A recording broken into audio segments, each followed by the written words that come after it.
क्रिस्त में अति प्रिय माता पिताओं, भाइयों, बहनों एवं बच्चों, आप सबको 27वां सामान्य रविवार में स्वागत है।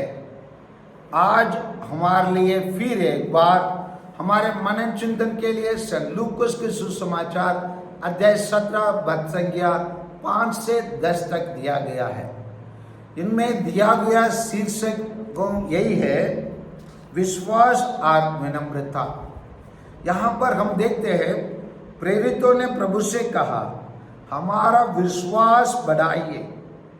प्रभु ने उत्तर दिया, यदि तुम्हारा विश्वास राई के दाने के बराबर भी होता और तुम सदत के इस पेड़ से कहते उगड़कर समुद्र में लग जा, तो वह तुम्हारी बात मान लेता। प्रभु यीशु बताते हैं। यहाँ पर प्रभु यीशु विश्वास के बारे में अपने शिष्यों को बताते हैं, क्योंकि शिष्य स्वयं प्रभु यीशु के पास आकर एक आश्चर्य बात कहते हैं। क्योंकि मेरे अनुसार अगर कोई दुनिया में सबसे भाग्यशाली कोई है तो मुझसे पूछेंगे तो मैं बताऊंगा, जो प्रभु मसीह के समय पर प्रभु ये मसीह के साथ शिष्य बने रहे, वही लोग है भाग्यशाली। वही भाग्यशाली लोग अभी वही ईश्वर के पास रहकर उन लोग क्या निवेदन कर रहे हैं। उन लोग बता रहे हैं, हमारा विश्वास को बढ़ाइए। ईश्वर के साथ दिन रात रहते हैं, दिन रात प्रभु यीशु जो कार्य करते हैं उसके देखते हैं, उसकी शिक्षा को सुनते हैं, उसके द्वारा किया गया चमत्कार का देखते हैं। इतना सब कुछ होने के बावजूद उन लोग विश्वास में कमजोर है। बोला प्रभु यीशु ऐसे विनय करते हैं, हमारा विश्वास को बढ़ाइए। यहां पर प्रभु यीशु उनको डांटते नहीं, उनको यह बताते हैं, अगर आपके विश्वास राई के दाने के बराबर हो तो तुम इस पेड़ को कह दो उगड़ के आप जाके समुद्र में लग जाओ, वो लग जाएगा कहते हैं। इसका मतलब यही है प्यारे माता पिताओं, भाइयों और बहनों, कि प्रभु यीशु क्या बताते हैं, अगर हमारा विश्वास मुट्ठी के बराबर है उतना काफी है हम अपने जीवन को सामना करने के लिए। क्योंकि विश्वास हमारे लिए, जैसे इन दिनों में वाहन में सेल्फ स्टार्टर रहता है, सेल्फ स्टार्टर गाड़ी को चालू करने के लिए केवल जरूरत होता है, चालू करने के बाद वो गाड़ी चलते रहती है, चलाने वाला भी चला देता है। अगर सेल्फ स्टार्टर चालू नहीं करता वो गाड़ी को, कितना भी वो गाड़ी में तेल रहे, सब कुछ वो गाड़ी में सब कुछ सही रहे, चलाने वाला भी माहिर रहे, फिर भी हम आगे बढ़ नहीं सकते। हम सब अपने जीवन में, प्रतिदिन के जीवन में हम किसी ना किसी व्यक्ति पर विश्वास करते हैं। कैसे विश्वास करते हैं? हम लोग अनेक बार होटल में जाते खाने के लिए, कभी हम उस होटल के भोजन के खाने के पहले जांच करके देख के ये भोजन में जहर तो नहीं है, हम विश्वास किए उसमें जहर नर के नहीं है बोलकर वो भोजन का खाते हैं। उसी प्रकार हम लोग बार बार नाई के दुकान में जाते हैं बाल कटवाने के लिए, और नाई के हाथ में ब्लेड रहता है, रेसर रहता है, कैंची रहता है, फिर भी हम उन पर विश्वास करते हैं वो हमारे गले को तो नहीं काट देगा, हमारे शरीर में कोई तो नुकसान पहुंचा देगा, ना कान का काट देगा, ना नाक का काट देगा। कभी हम सोचे नहीं है, क्योंकि हम उन पर विश्वास करते हैं। उसी प्रकार हम यात्रा करने के टाइम पर ड्राइवर, बस का ड्राइवर और ट्रेन के ड्राइवर में विश्वास करते हैं। हम इसीलिए हम ट्रेन में या बस में हम सो के जाते हैं, हर सुबह होते हुए हम अपने लक्ष्य को जहाँ पहुँचना है हम पहुंच जाते हैं, क्योंकि हमने विश्वास किया। हम इसी विश्वास के, हमारे इस विश्वास के बारे में हमारे बाइबल इब्रानियों को लिखा हुआ पत्र अध्याय 11:1 में हम पढ़ते हैं विश्वास उन बातों की स्थिर प्रतीक्षा है जिनकी हम आशा करते हैं, और उन वस्तुओं की अस्तित्व के विषय में दृढ़ धारण है जिन्हें हम नहीं देखते हैं। विश्वास वही है जिसको हम नहीं देखते हैं। ईश्वर को हम कभी नहीं देखे, स्वर्ग राज्य को हम कभी नहीं देखे, फिर भी हम विश्वास करते हैं एक दिन हम स्वर्ग राज्य में पहुंचेंगे, ईश्वर के स्वर्ग राज्य में सदस्य बनेंगे, ईश्वर को आमने सामने देखेंगे। यही है हमारा विश्वास। यही इब्रानियों को लिखा हुआ पत्र अध्याय 6 वचन 18-19 में हर गहराई से विश्वास के बारे में बताया जाता है। वो यह है, इससे हमें जिन्होंने ईश्वर की शरण ली है यह प्रबल प्रेरणा मिलती है कि हमें जो आशा दिलाई गई है हमें उसे धारण क्या रहे। वो आशा हमारे आत्मा के लिए एक सुस्थिर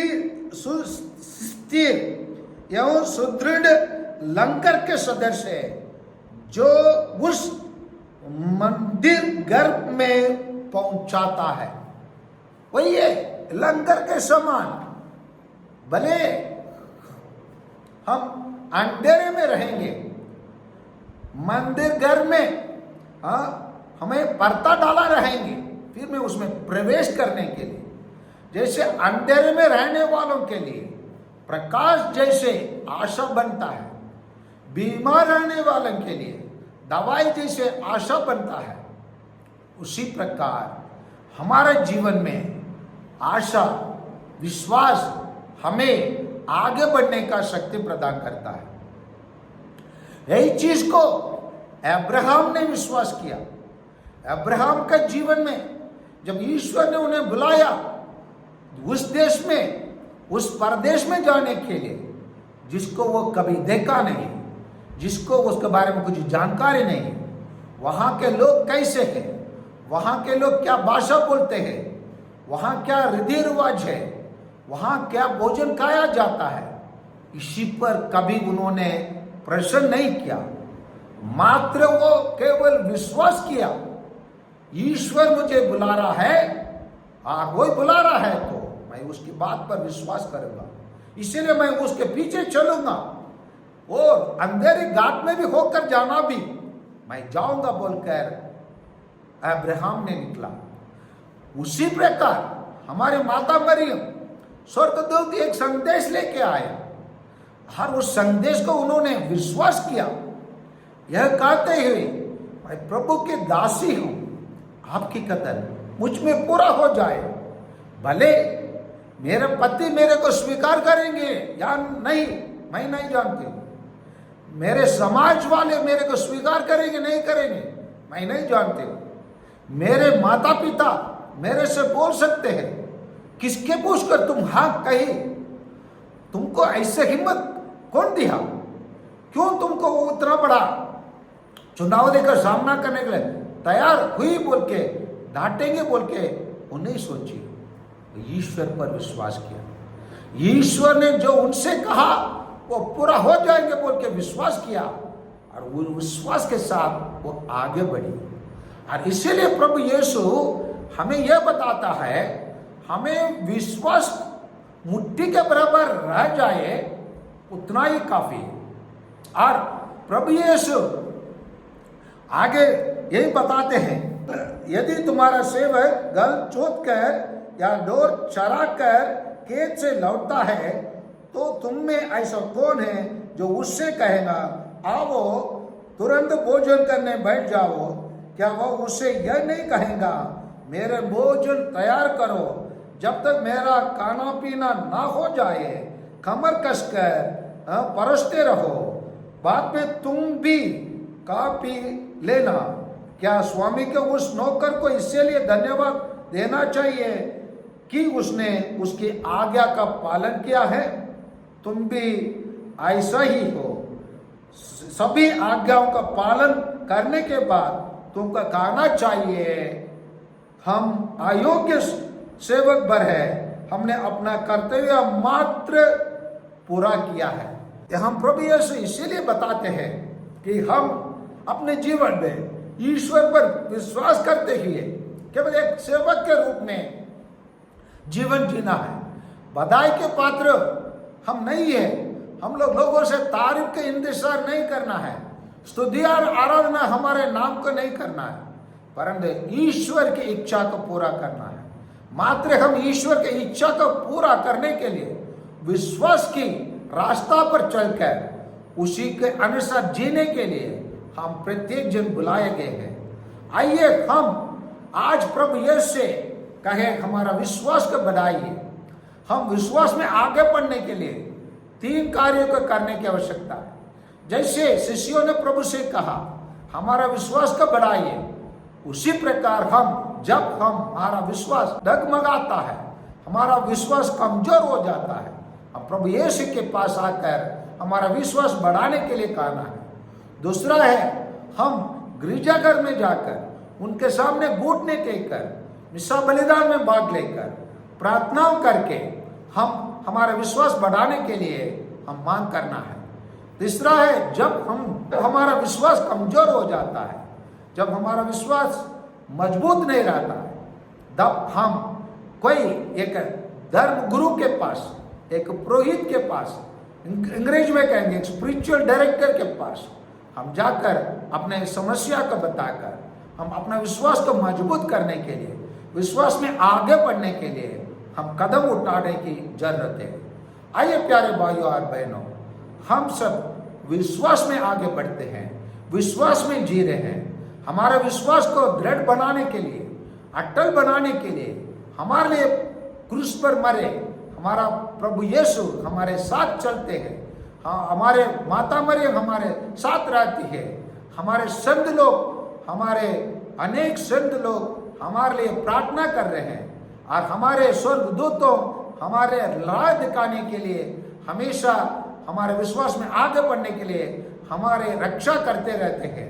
आइए इसलिए हम अपने विश्वास में आगे बढ़े और एक दिन उसी जिसको हमने नहीं देखा है, जिसी को हमने विश्वास कर हम आज तक वही आशा के तीर्थ यात्रा कर रहे हैं, उस तीर्थ यात्रा को स्वर्ग राज्य में हम पूरा करें, जहां हम ईश्वर को आमने सामने देखेंगे। आमीन।